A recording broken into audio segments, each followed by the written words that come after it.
राधे राधे दोस्तों। आप सुन रहे हैं आचार्य चाणक्य के अनमोल विचार। आचार्य कहते हैं व्यक्ति को अधिक ईमानदार नहीं होना चाहिए। सीधे पैर पहले काटे जाते हैं और ईमानदार लोगों पर पहले शिकंजा कसा जाता है। यदि पैर में मणि और सिर पर दर्पण रखा जाए तो भी मणि अपना मूल्य नहीं खोती है। जिसका ज्ञान किताबों तक ही सीमित है और जिसका धन दूसरों के कब्जे में है, वह जरूरत पड़ने पर न तो ज्ञान का उपयोग कर सकता है और न ही धन का।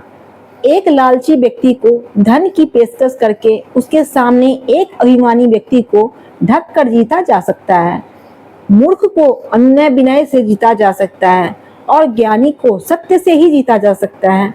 मनुष्य को ऐसे स्थान पर नहीं रहना चाहिए जहाँ लोग कानून से डरते नहीं हैं, बेशर्म हैं, और जहाँ चतुर लोग नहीं हैं, जहाँ लोगों में दया की कमी है और जहाँ कोई रचनात्मकता या कला नहीं है।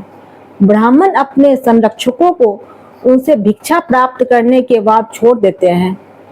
विद्वान अपने शिक्षकों को उनसे शिक्षा प्राप्त करने के बाद छोड़ देते हैं और जानवर जले हुए जंगल को छोड़ देते हैं। अत्यधिक सुंदरता ने देवी सीता का अपहरण कर लिया, अत्यधिक अभिमान ने रावण को मार डाला और अत्यधिक दान ने राजा बलि को गंभीर संकट में डाल दिया। इसलिए अति किसी भी चीज की बुरी होती है। बहुत ज्यादा से बचना चाहिए।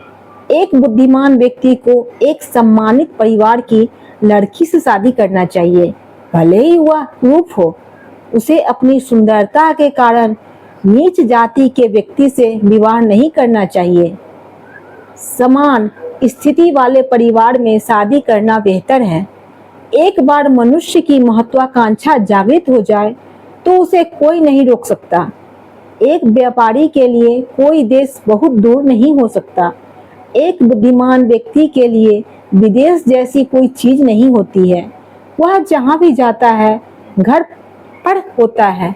जो व्यक्ति भविष्य में आने वाली परेशानियों से अवगत होता है और अपनी बुद्धि से उनका सामना करता है, वह हमेशा सुखी रहता है।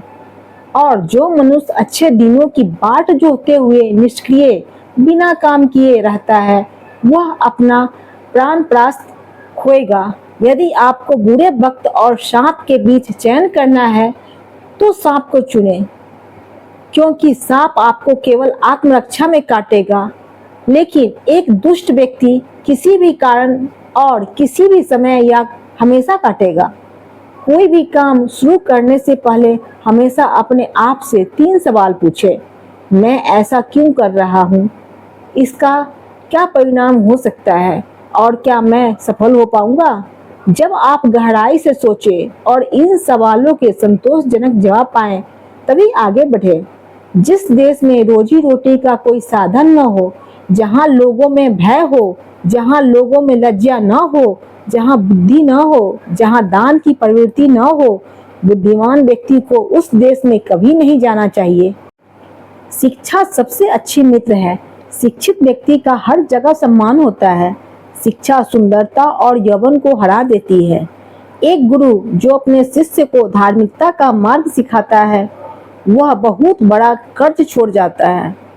इसका भुगतान नहीं किया जा सकता, क्योंकि कोई भी भौतिक वस्तु इतनी कीमती नहीं है। शिक्षक कभी साधारण नहीं होता। प्रलय और निर्माण उसकी गोद में पलते हैं। शिक्षा ही सबसे अच्छी मित्र है। शिक्षित व्यक्ति हर जगह सम्मान पाता है। शिक्षा यौवन और सौंदर्य को परास्त कर देता है। जय श्री कृष्ण दोस्तों, धन्यवाद।